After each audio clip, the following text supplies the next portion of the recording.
Tonight we are entering a door, everyone agrees, must never be opened, even though no one remembers why. Whole civilizations vanish. Languages die, governments rise and fall, and somehow a single sentence survives the wreck. Never wake them. You hear that often enough as a kid, and it just turns into a campfire line. But what if it wasn't superstition? What if it was a very practical warning from people who had already seen what happens when curiosity wins? I've always been fascinated by that moment where rules run into questions. You know that feeling. You see a big red button that says do not press, and a quiet part of you immediately wants to know what will happen if you do. Not because you're reckless, but because it feels wrong to obey something blind. It really makes you wonder how many disasters in history started with someone saying, "I just wanted to understand."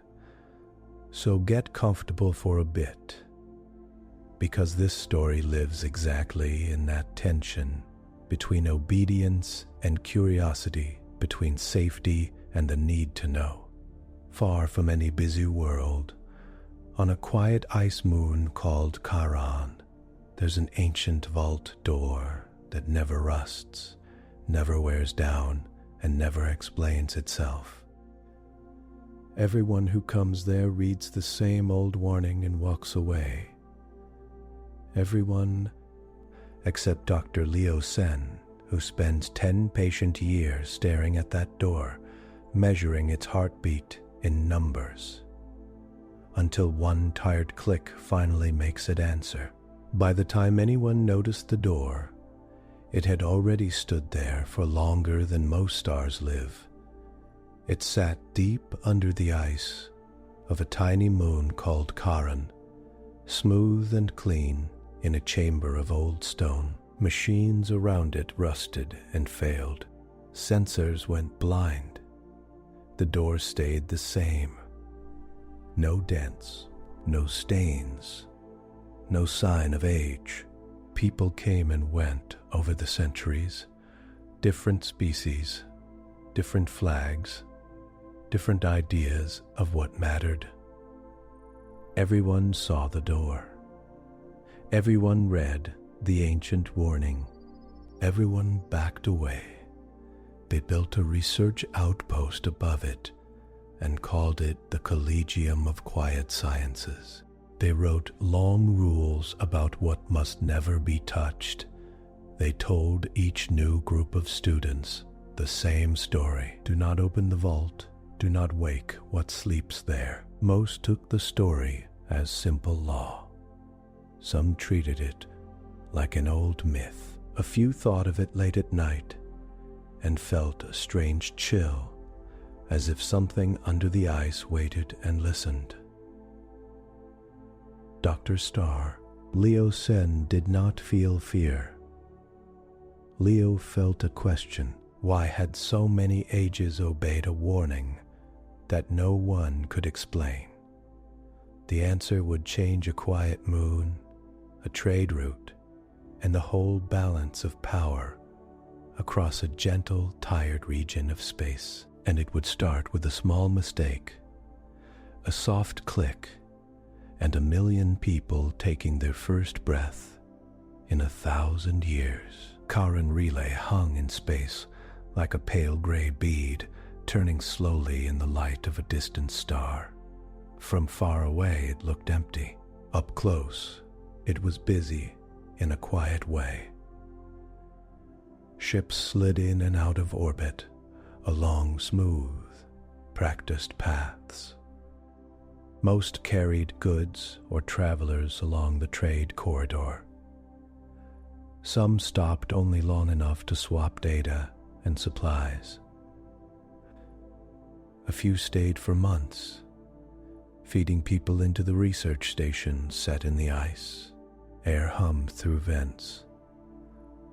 Lights kept the same soft level day and night. The people who lived there liked rules, routines, and things that did not change much. The Collegium of Quiet Sciences had chosen Kharon for that reason. It needed a place where nothing much happened except patient study. No wars, no storms. Just ice, bedrock, and the old vault deep below. Dr. Leo Sen walked the same route every morning, past the sleep pods, past the big water tanks, past the observation blister where the starlight cut across the floor. Leo's skin had a faint blue tone that caught hints of silver when the light hit just right. Faint gill slits along the neck fluttered sometimes when Leo worked too long and forgot to breathe deeply. Leo liked routines. Routines meant nothing was broken. Routines meant no one needed to shout. At the end of the corridor sat the entrance to the lower labs. A guard station watched the lift. Behind the guard, a narrow glass panel gave a view down the long shaft where warning lights pulsed at regular intervals. The vault rested at the bottom of that shaft. Leo tapped a badge against the guard's console and nodded. "Morning, Dr. Sen," the guard said. "Back to the door again? Back to the door again," Leo said, voice calm and a little dry. "It is not going to study itself," the guard smiled. "Just remember the rules." "I wrote half of those rules," Leo answered, stepping into the lift. "I remember." It was true. Leo's job at the Collegium, at least on paper, was clear. Leo's job at the Collegium: conduct non-invasive scans, record every detail, cross-check results with old starfaring records, never apply force, never open seals, never press anything not already marked as safe. The vault door had become like a colleague. Always there, always the same, never helpful. In the deep chamber, spotlight shone on metal that had not changed in all recorded history.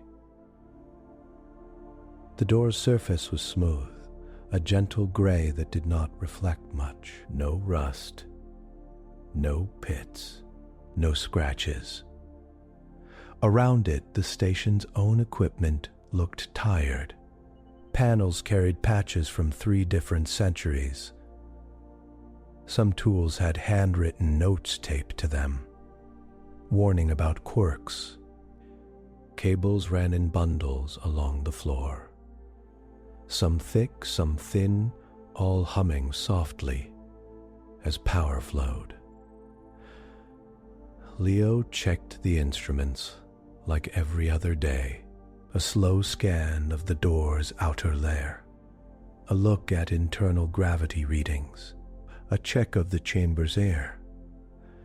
Nothing strange, nothing wrong.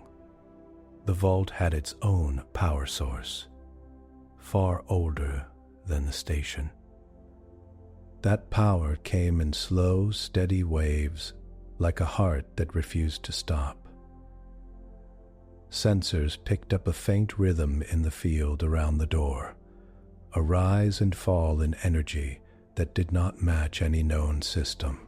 That rhythm had bothered Leo at first. Nothing that old should be that stable. No device should run without any sign of decay. But after 10 years of the same readings, the strange became part of the normal pattern of life.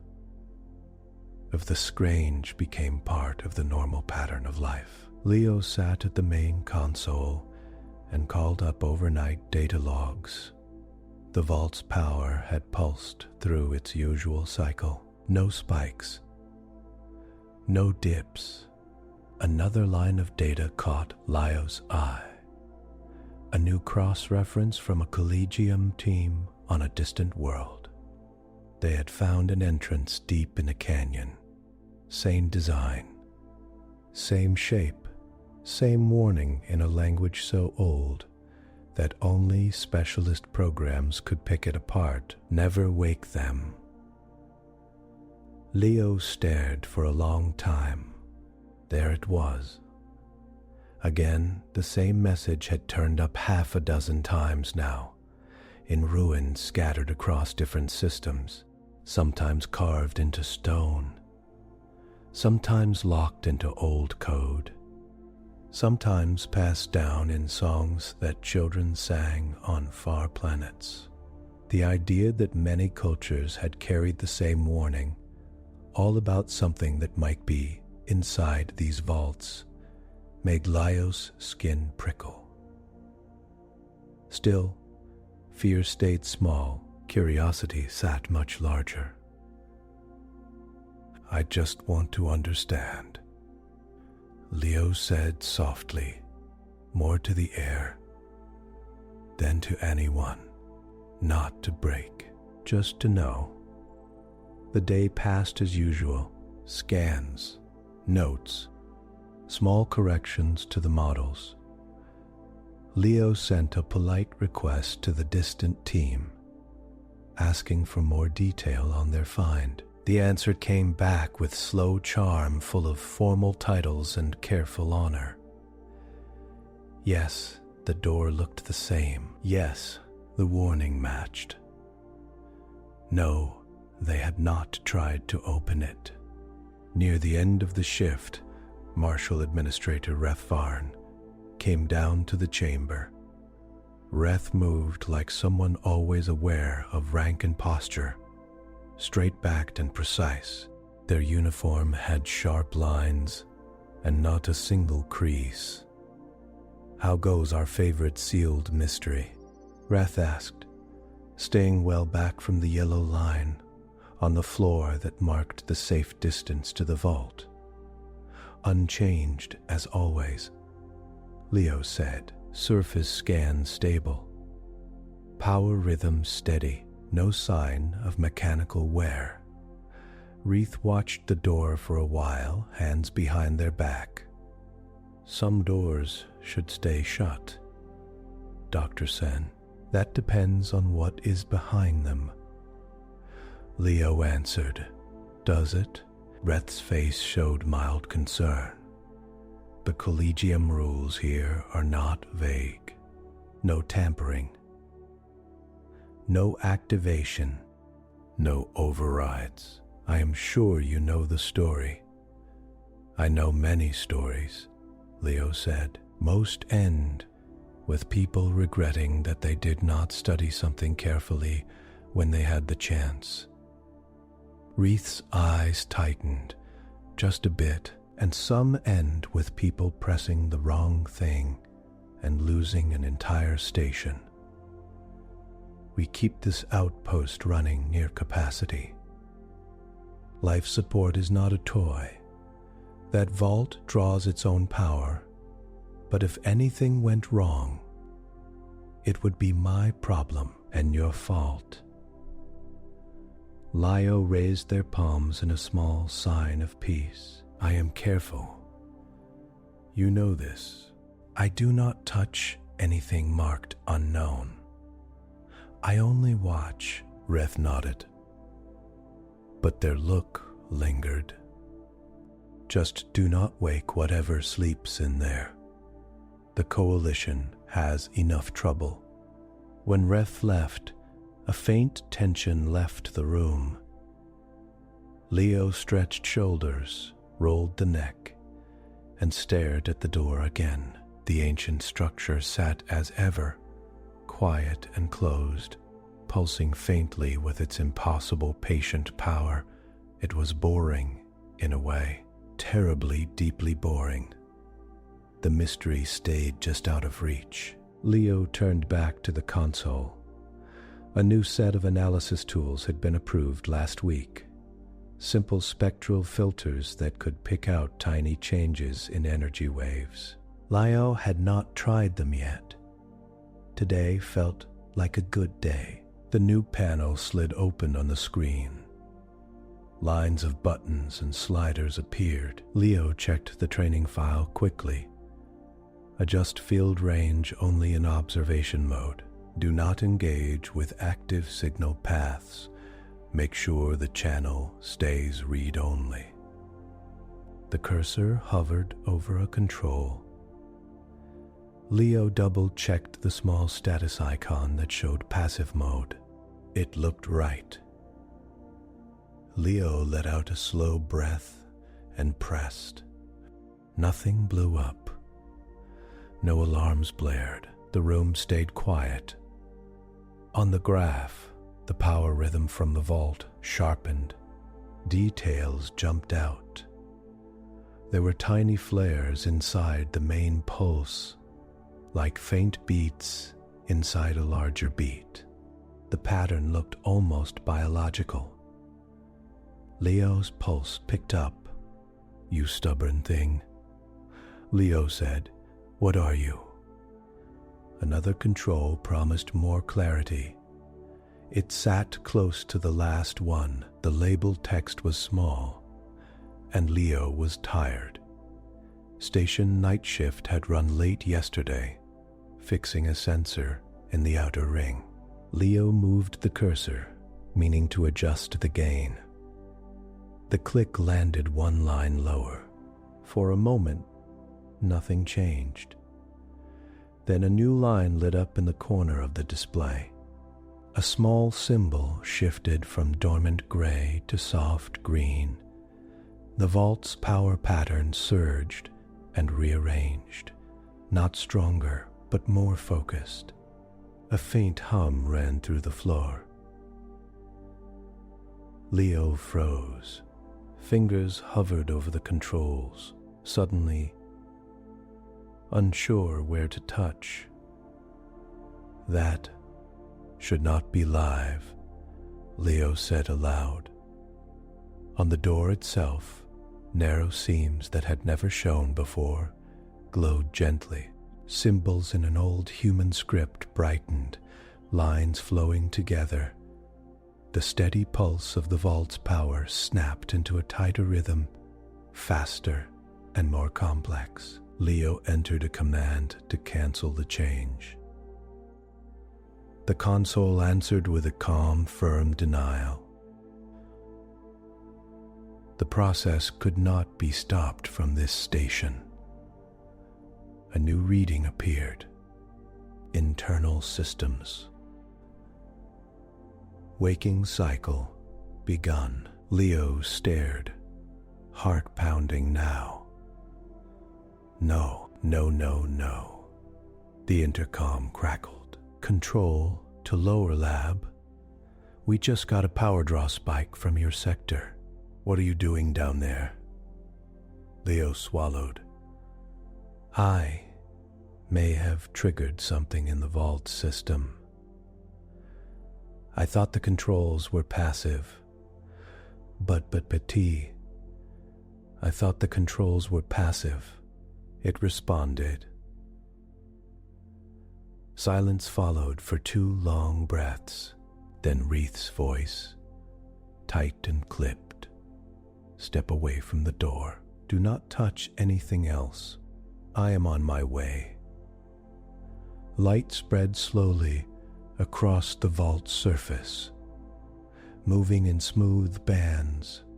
Somewhere deep within, gas lines cleared. Pumps that had slept for centuries came back to life.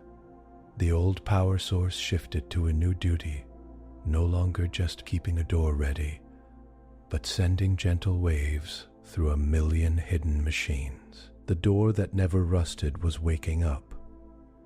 By the time Kharon reached the lower lab, half the station had felt the change. It was not loud, not violent. It was more like the air had gained weight. Life support readouts showed a faint tug as the vault drew more power for a brief moment, then settled. Gravity in the chamber ticked up by a fraction as the inner systems came online. The hum in the walls rose in pitch, like a device clearing its throat after a long sleep. Reth stepped out of the lift with 2 security officers at their side. Status, they said, before their boots even hit the floor. Lio stood near the console, hands lifted away from the controls. The door activated some internal routine. I tried to cancel, but the system will not accept outside override. It says a waking cycle is in progress. You said it was inert. Reth snapped. It has always been inert, Leo said, voice tight. Until now. Reeth moved to the console and stared at the display. Fields of data scrolled past, full of labels in old human code mixed with modern translation tags. Fields of modern translation tags. A countdown timer had appeared, showing slow, steady numbers.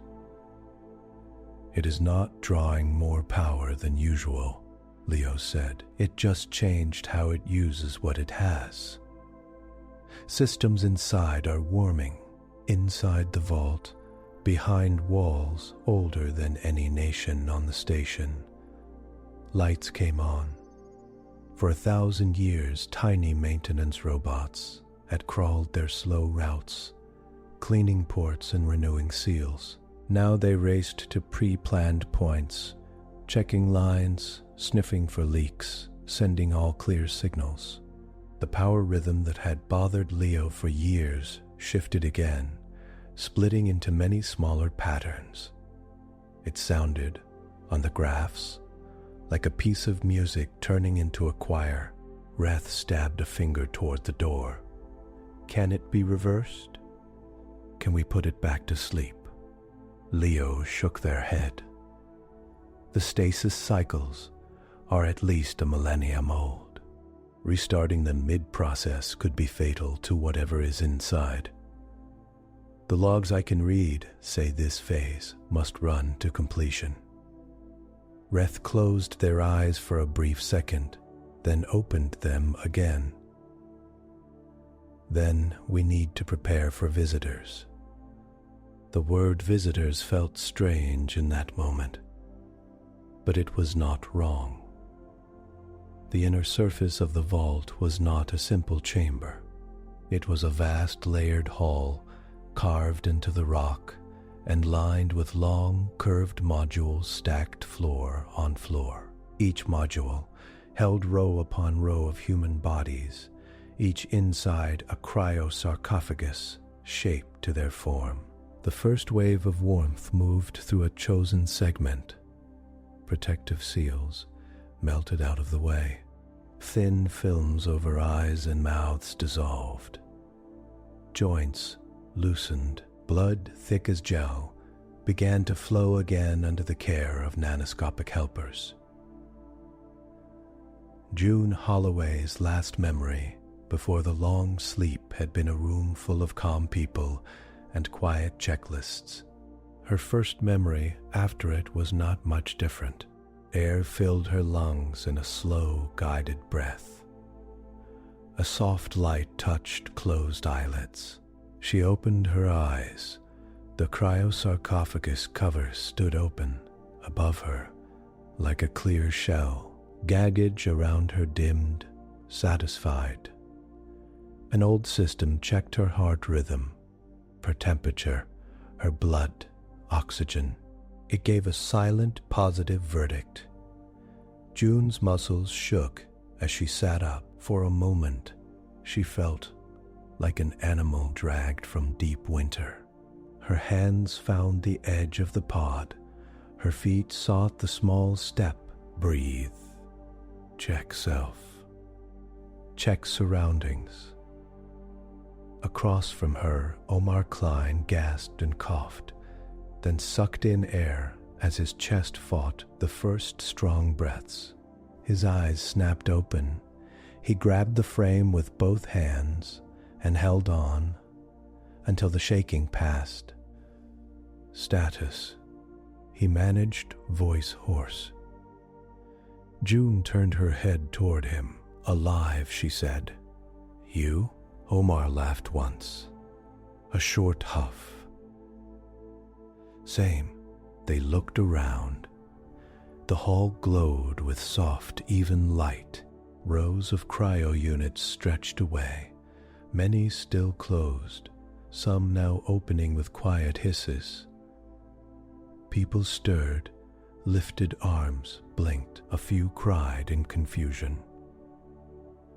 Most did not. Most moved with the same slow, tired purpose as June and Omar. Old training sat in all their muscles.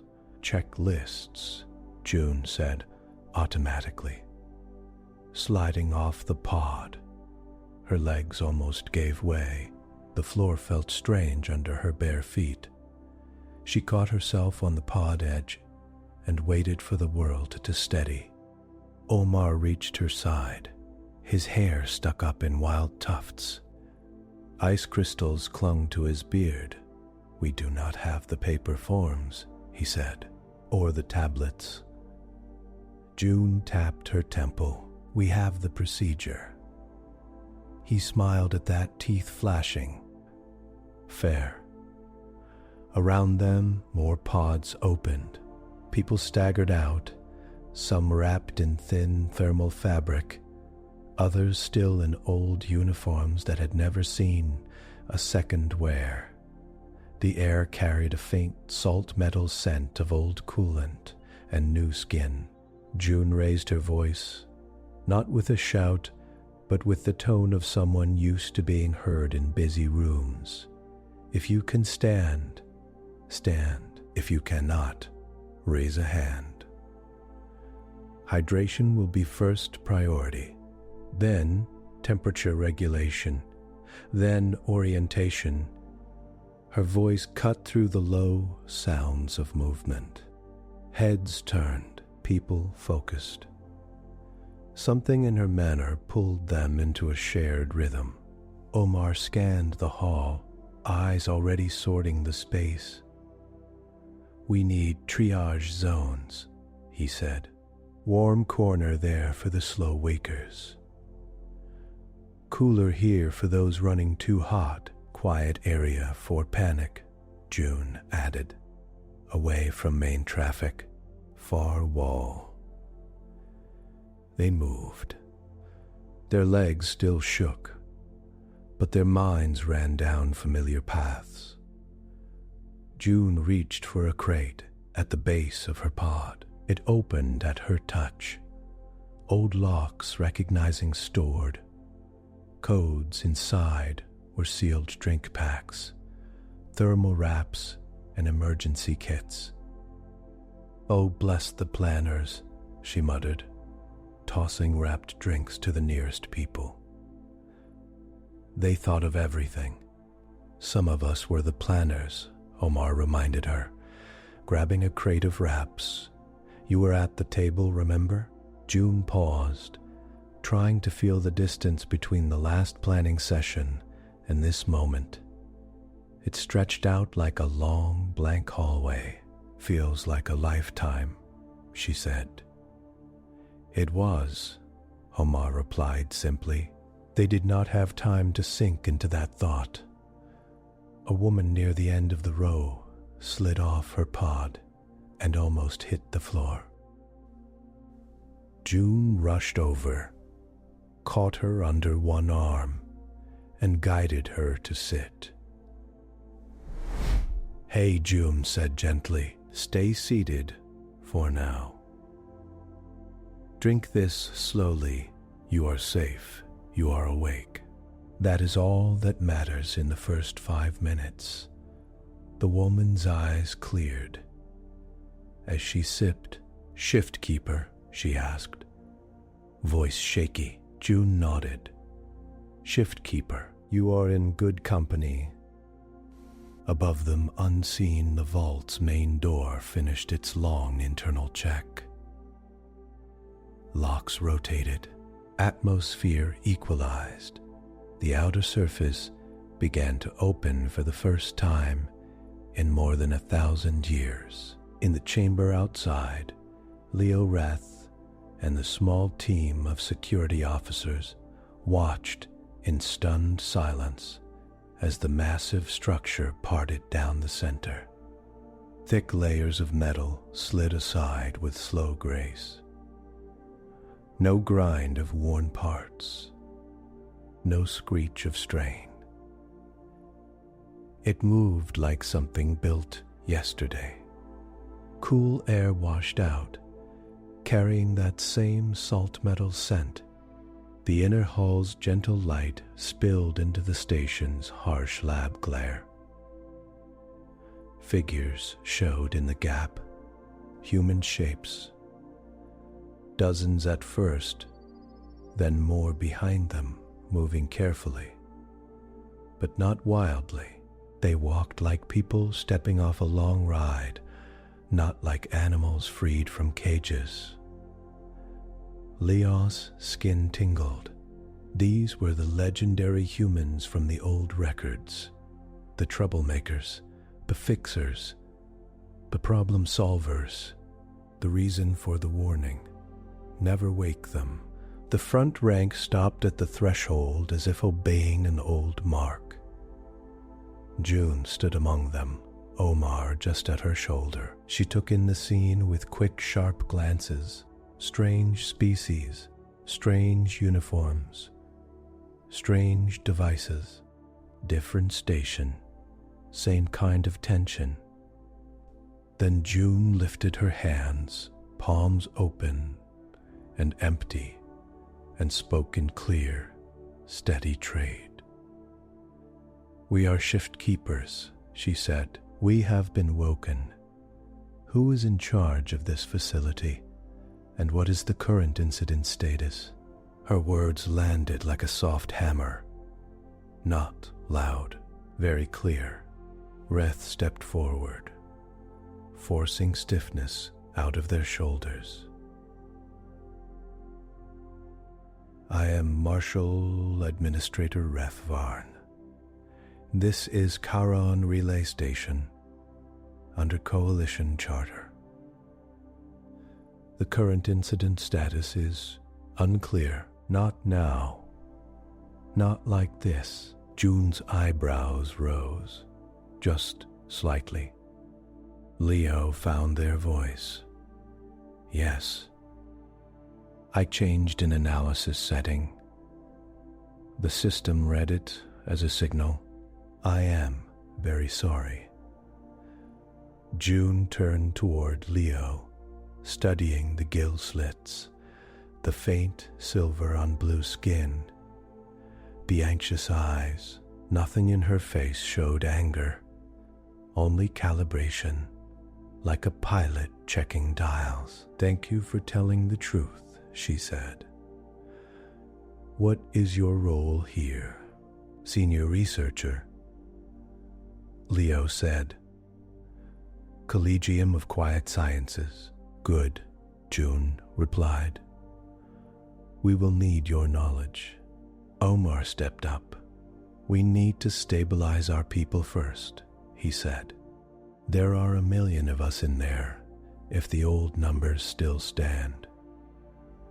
The vault seems to be waking us in waves, but even a small fraction is a large load on your systems." Rath's eyes widened. 1 million? There are barely 20,000 permanent staff on this station. Our life support is already near limit. We cannot feed you. You must return to sleep. June listened without any sign of surprise. "The cryosystems are fully cycled," she said. "Restarting stasis is not safe without full reset of all biofields and ice matrices.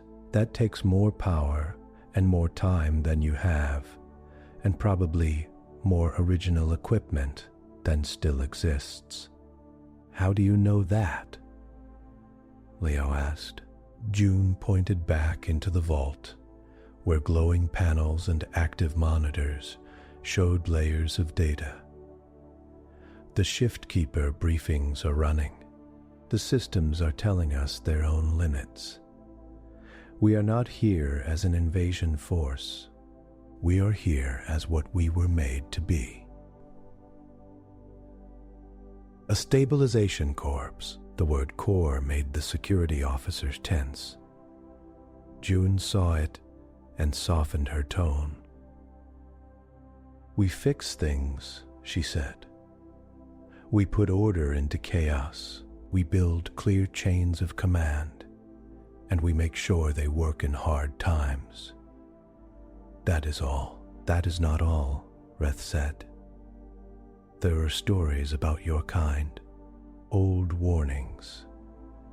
June's eyes crinkled at the corners. There are always stories. Behind her, more humans moved into view. Some carried drink packs, passing them down lines. Others helped weaker people sit or stand.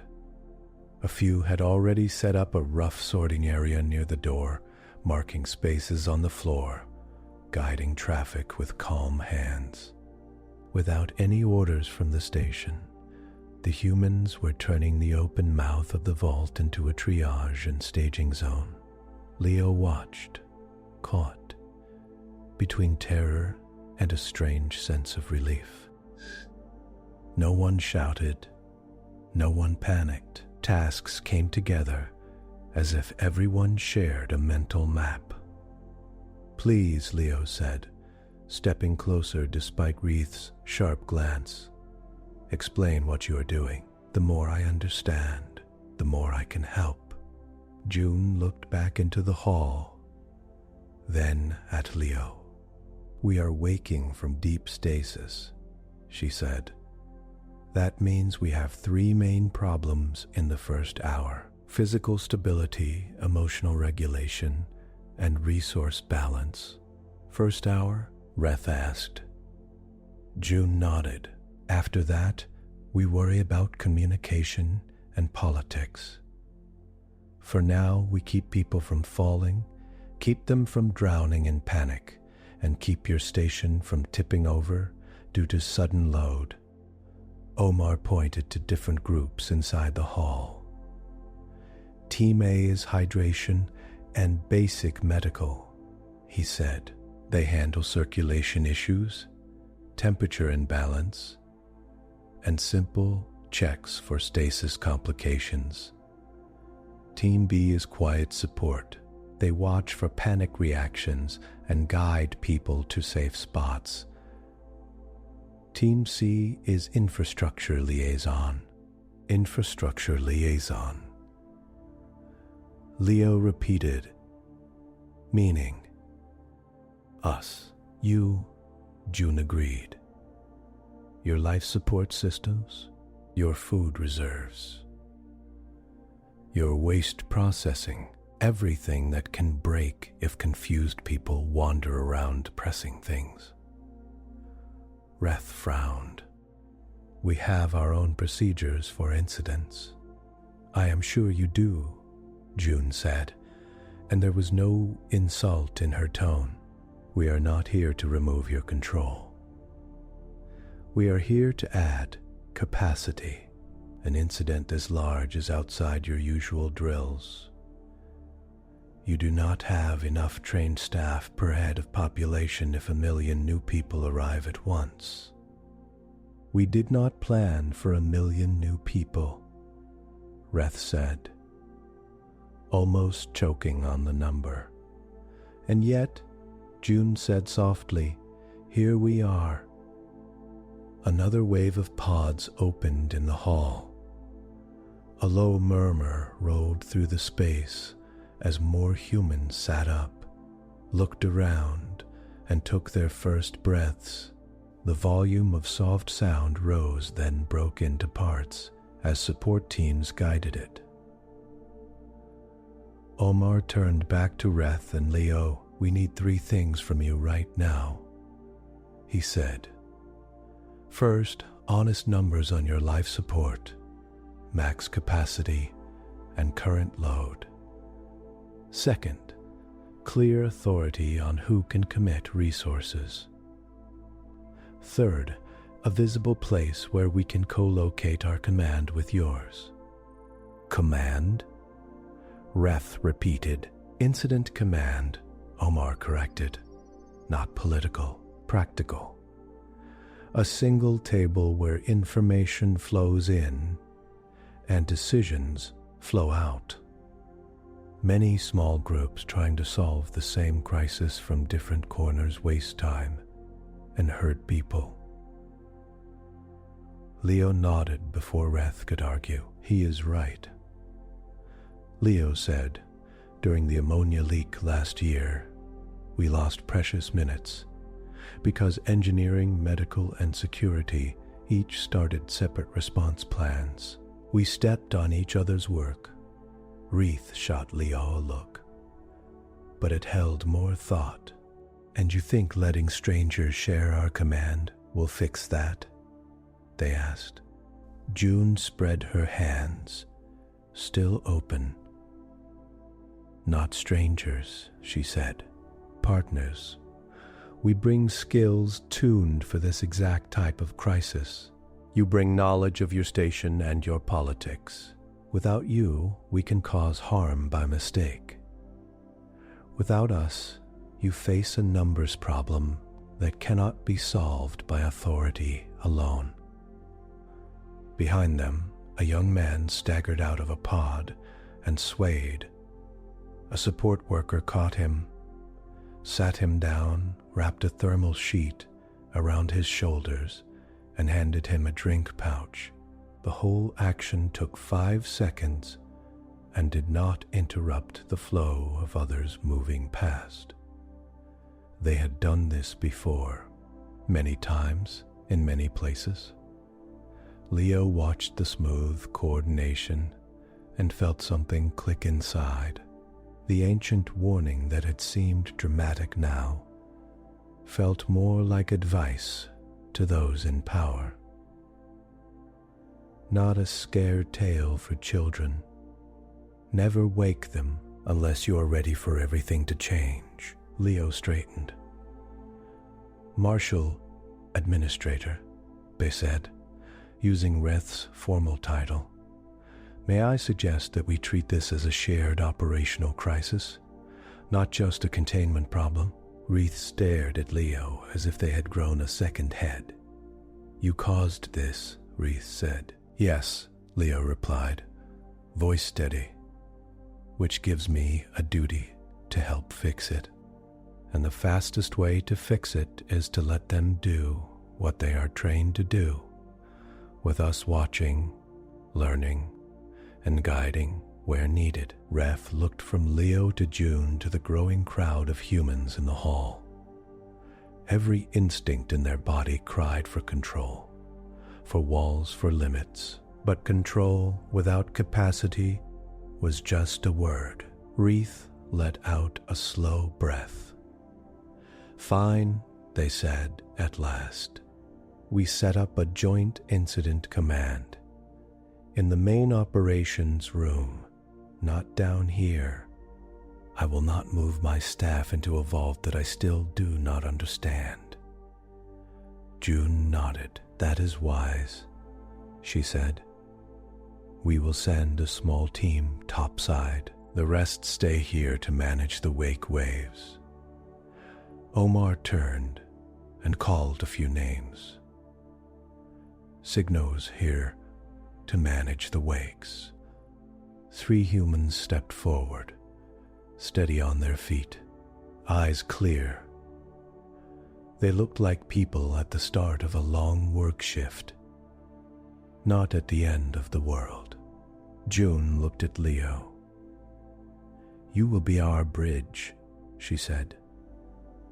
You know this station, you know us, at least better than most, because you have been watching our door for years. Will you take us upstairs?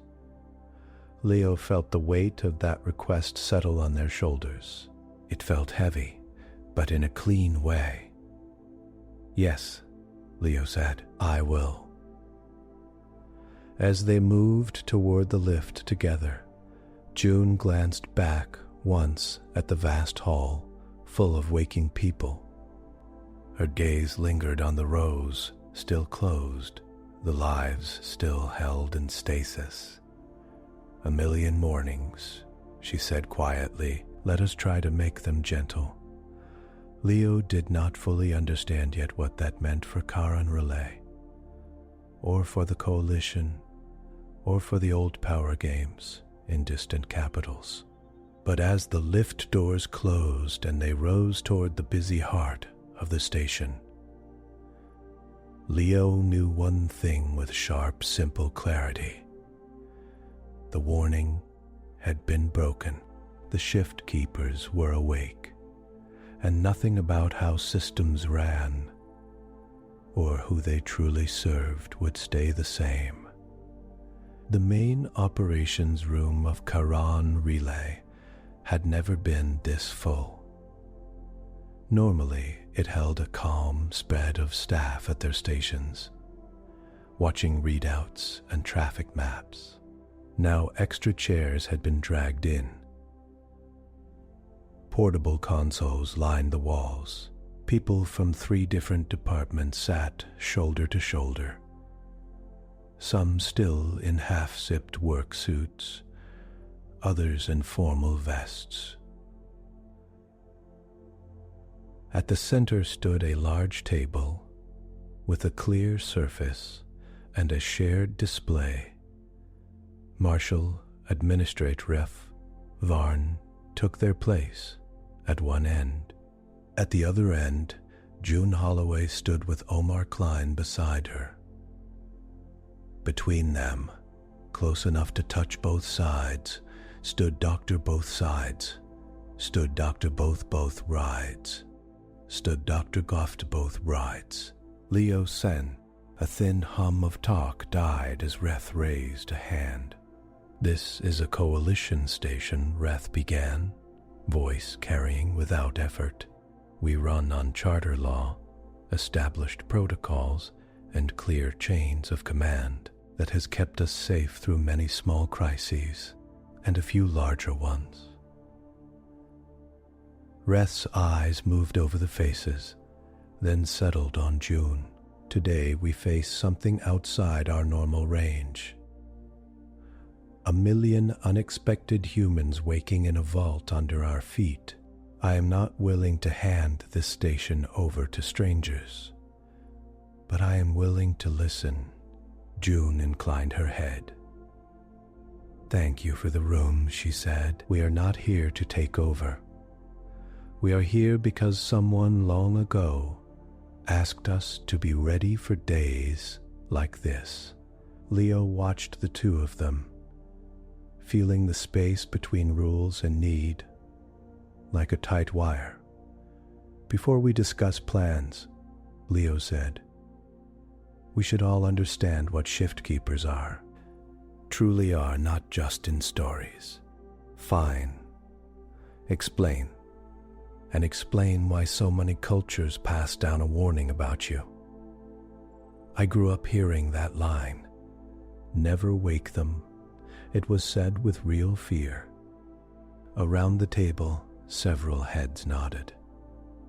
A logistics officer with bright orange skin and 3 dark eyes raised a hand. "Same on my world," they said. The phrase appears in old stories about lost stations. People said if someone broke the rule, balance would break too. June and Omar exchanged a look. "May I access your records?" Omar asked. "The vault systems gave us a copy of our own history, but local data will help fill in gaps." Leo keyed in a code, the table display lit with folders and tags. Omar moved his fingers over the surface with ease. Human icons sat beside coalition ones. It took him only seconds to open 2 streams of information side by side. On the left, the vault's internal briefings scrolled in old human language with clean diagrams of human bodies, station layouts, and emergency trees. On the right, the station's archive showed reports from past surveys, snippets of myth, and policy notes. Omar highlighted a block of text. "Here," he said, "Coalition survey, about 800 years ago. A dead station near Varda Belt. It says they found a sealed chamber like ours, but the systems had failed. All occupants lost. The report ends with a recommendation. If a vault shows the old symbol, do not attempt to start it. Quote, never wake them." He pulled up another file, and here, a government memo from some border world, advising local leaders that certain deep sites are off limits. Same phrase. Never wake them. June tapped the vault side of the display.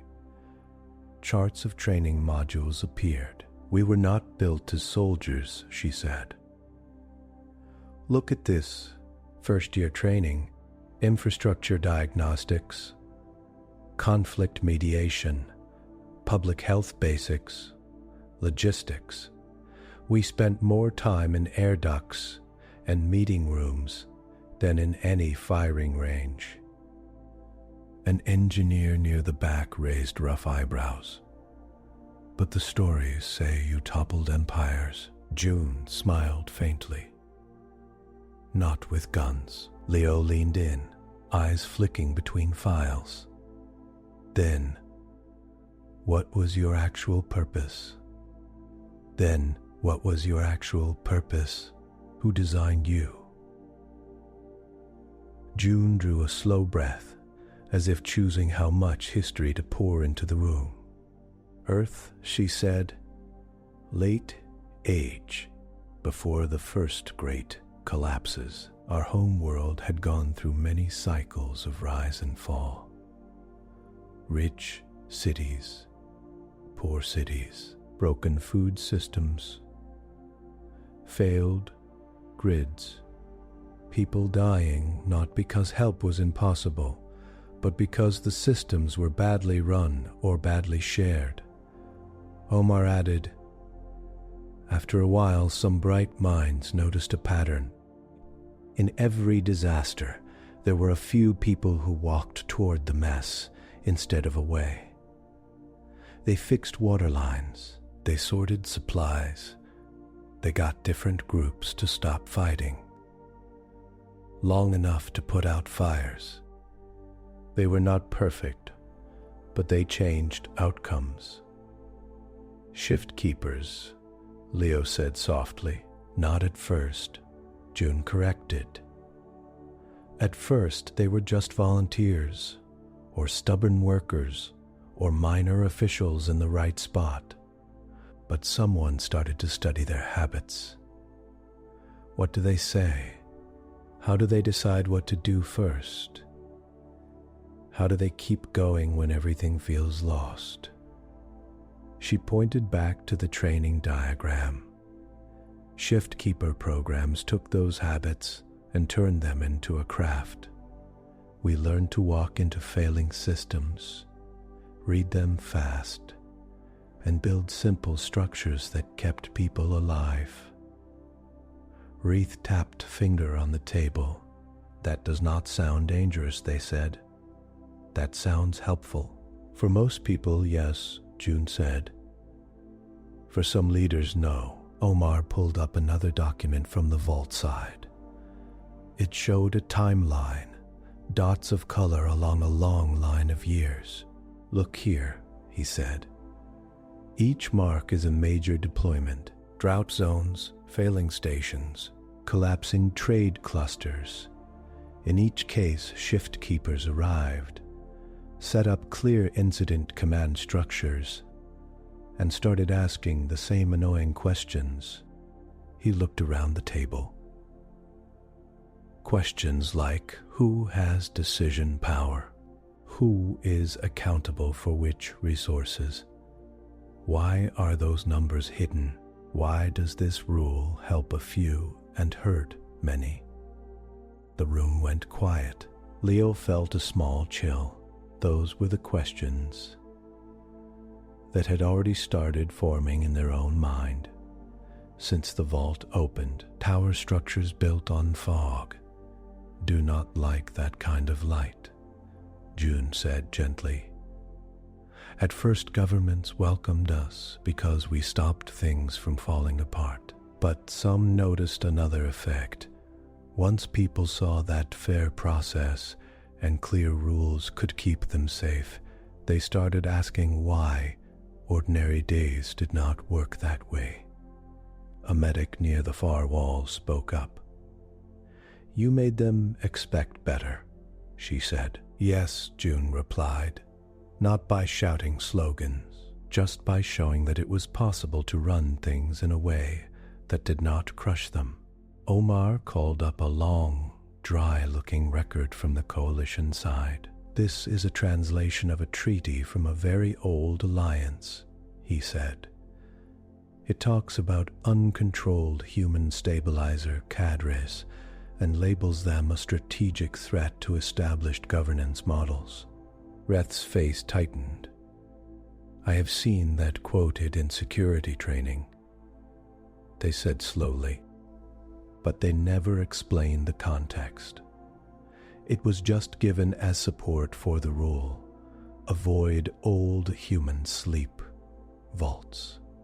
The context, Omar said, is that some ruling groups did not like Shiftkeepers showing up and turning their carefully managed crises into solvable problems. Those leaders used emergency as an excuse to grab more control. When people stopped believing the emergency could not be solved, that excuse died. June folded her arms loosely. In at least 4 recorded cases, we rolled into failing regions with the full blessing of central authorities. We fixed supply lines. We opened books. We set up clear shared plans. Within 10 years, the old ruling families had either reformed or been voted out. People had seen that different was possible. They did the rest. You did topple empires, Reth said. June nodded, but not directly. We made it harder for leaders to hide behind confusion and fear. When light touches rot, rot falls apart. Leo stared at the timeline. So some governments passed on the rule. Never wake them to keep their own power safe. Yes, Omar said. But that is not the whole story. He brought up another series of records. These looked less formal. Fragments of folk tales, temple cautions, and technical notes from long-vanished stations. Many groups who learned about us wrote warnings for a different reason. He went on. They realized that calling in Shiftkeepers meant more than just fixing pipes and schedules. It meant letting go of certain comforts. It meant accepting that some necessary evils were just habits. He pointed at a phrase in an old religious text. The translation appeared in a sidebar. Here, he said, it says, call the sleeping helpers only if you agree that what is broken must be mended, even if that means the mighty must leave their high chairs. Reth's lips twitched. We have a version of that saying, they admitted. Children quote it when they want adults to be fair. June's smile warmed. That is the other side of the warning. Do not wake us unless you are ready for fairness to cost something. For some, that truth is protection against abuse. For others, it is a shield for their own selfishness. The same sentence can do both jobs. Around the table, people shifted. Some looked thoughtful, some looked wary. Leo spoke slowly. So when I triggered the vault, I did not just cause a population problem, they said. I opened a door that many different powers have tried to keep shut for many different reasons. June met Leo's eyes. Yes, she said simply, and because of that, we must tread carefully. We do not want to repeat the worst parts of our own history. Reth drew in a deep breath. Let us talk about the present, then. You say you are a stabilization core. What exactly are you planning to do here? Omar switched the table display to a simple chart. 3 phases, he said. Phase 1, immediate stabilization. That is today and the next few weeks. We manage the wake process, prevent your systems from overloading, and keep panic from spreading on or off this station. Phase 2, infrastructure and governance support. We help repair and upgrade your life support, not to control them, but to make sure they can handle stress. During this phase, we also learn your laws, your coalition charter, and your local customs. June took up the talk. Phase 3, redistribution. Shiftkeepers will not all stay here. That would crush Kharon. Instead, we send trained teams to other stations and worlds that ask for help. Slowly, in measured groups, with full consent from both sides. Reith narrowed their eyes. Consent from both sides, they repeated. What if the Coalition Council says no?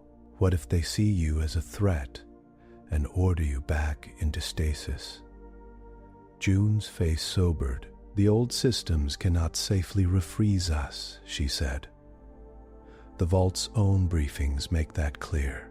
Restarting the long-term cycle now would kill many.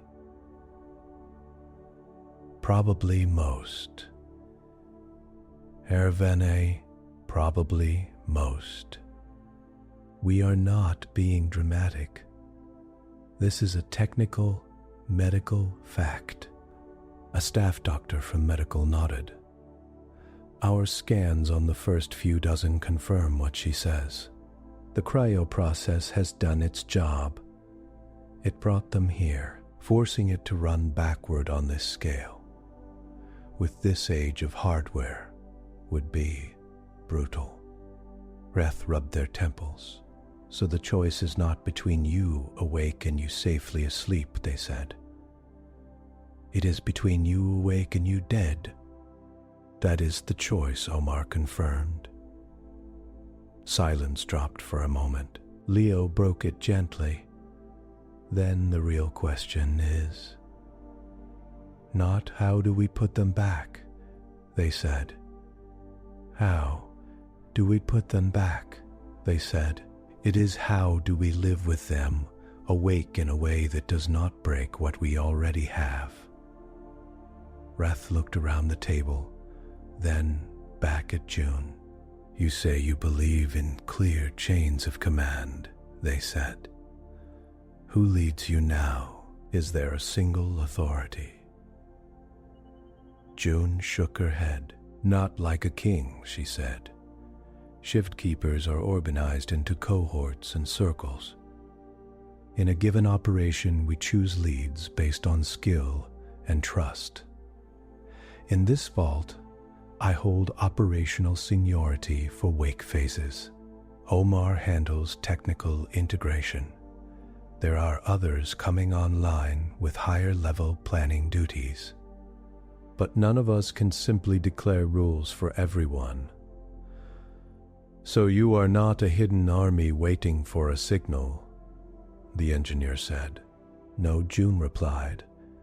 If someone had tried to use us that way, the program would have failed. Our training pushes against blind obedience. We question, we cross-check. We expect to justify our actions to those affected. Wreath let out a low breath. That is exactly what will worry the council, they said. They like their orders obeyed. Then, they should send good orders, Omar said mildly. We respond very well to good orders. Leo almost laughed, then bit it back. This was not the time. Let us return to the warning. Leo said, never wake them. For someone in your position, Martial Administrator, what should that mean now that we know the history? Reth thought for a moment, then answered with slow care. It means, do not wake them lightly. Do not wake them if all you want is a temporary tool that you plan to throw away afterward. Do not wake them if you are not ready to show your books and fix what they find. Beyond the fix, June nodded. I can live with that. It also means, Reth added, that I need to be ready for my own habits to be challenged. I have run this station a certain way for many years. Safe, predictable, not perfect but stable. You will see things I have not wanted to look at closely. They looked straight at June. Are you going to tear down my control? June's answer came without pause. Not unless your control is hurting people who do not have a say. And even then, we will not move without trying to bring you with us. Our ideal scenario is always shared. Leadership, not replacement. What if we disagree about what hurting means? Wreath asked. June spread her hands a little. Then we argue. We show data. We listen. We may call in mediators. If that fails, those most at risk will weigh our actions in their own hearts. We do not rule. We serve. The phrase hung in the air. It sounded old and simple and hard. Leo felt something inside loosen. So many warnings had treated humans as monsters under the bed. Hearing them talk like this made them feel more like tight mirrors held up to everyone else.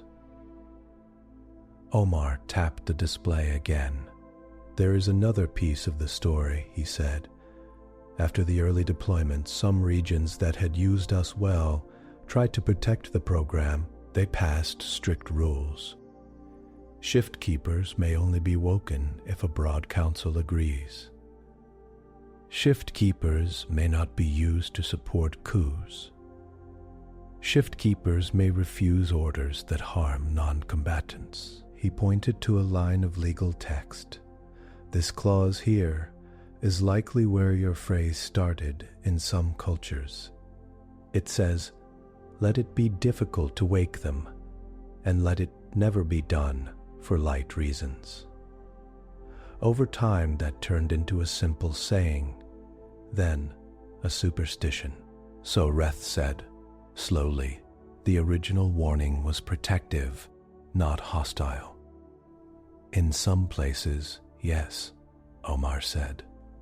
In others, it was twisted. June looked around the room. We cannot control how everyone in the galaxy will see us now, she said. Some will be grateful. Some will be afraid. Some will try to use us. Some will try to destroy us. All we can do is be very clear about who we are and what we will and will not do. Lio glanced at the wall display that showed outside traffic. A few small ships were already breaking their routes to swing closer to Kharon. News traveled fast. We do not have long before the wider coalition takes notice, Leo said. Messages will already be on their way. Patrol ships, journalists, traders carrying rumors. Reth straightened. The familiar steel came back into their posture, but it felt a little different now. Less rigid fear, more focused intent. Then we use that time, Reth said. Here is my offer. During Phase 1, I remain final authority on this station. No change to the charter. You bring your wake management skills, your triage, your incident command methods. All major moves pass through this room. June nodded. Agreed. During Phase 2, Reth went on. We review how we work together. If your involvement has saved lives and kept the station stable, I will argue before the Coalition that you are an asset, not a threat. If not, I will say so as well. Fair, Omar said. And Phase 3. Reth said, distribution, that is where I will fight you, if needed. June tilted her head, because you fear sending Shiftkeepers out into a fragile political field. Yes, Reth answered. If you start fixing broken systems everywhere, you will upset every quiet deal, every slow corruption, every comfortable unfairness that keeps the balance as it is. That balance is not pretty, but it is peaceful. June's gaze did not break. Peace that rests on unfairness does not last, she said. Not forever. It only waits for the day when those pushed down find a way to push back, or work tries to make that push less bloody. More honest, that is the part the Council will not like to hear, Reth said. Then perhaps, Leo said quietly. It is time they heard it. Everyone turned toward Leo. You said earlier that this station runs near limit, Leo went on. Life support, food, sleep, pods. We all work extra hours to keep things from falling over. No one wants to speak about it because speaking makes it real. The Shiftkeepers do not make the problem. Its Stiftiers do not make the problem, they reveal it. Leo looked at June. You are not the danger. The danger is what has been left to strain for too long. On Kharon, in the Coalition, everywhere. June gave a small nod, eyes warm. Exactly. Reth blew out a long breath. You two are going to get me in trouble, they said. Serious trouble. Omar grinned. We also might save you a different kind of trouble later. The kind that comes when the system finally cracks from quiet stress. Reth looked around the operations room. At the overworked controllers. At the patched systems. At the old maps. At Leo, shoulders tight, but eyes clear. At June and Omar, steady and ready. They squared their shoulders. Very well, Reth said. For now, the official line is this. An ancient human stabilization core has been accidentally woken on Kharon Relay. They are under joint operational management with Station Command.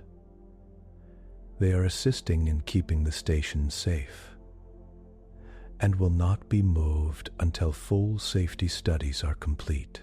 Carefully worded, June said. It buys us time, Reth replied.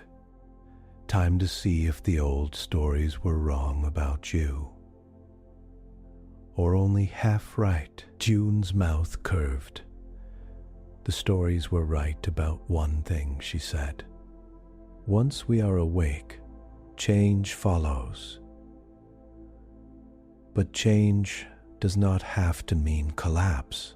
It can mean repair. Omar closed the record files and brought up a live schematic of the station. Red, yellow, and green markers showed stress points. Life support, food reserves, power routing, security coverage. Let us start small, he said. Right now we have a clear, immediate problem.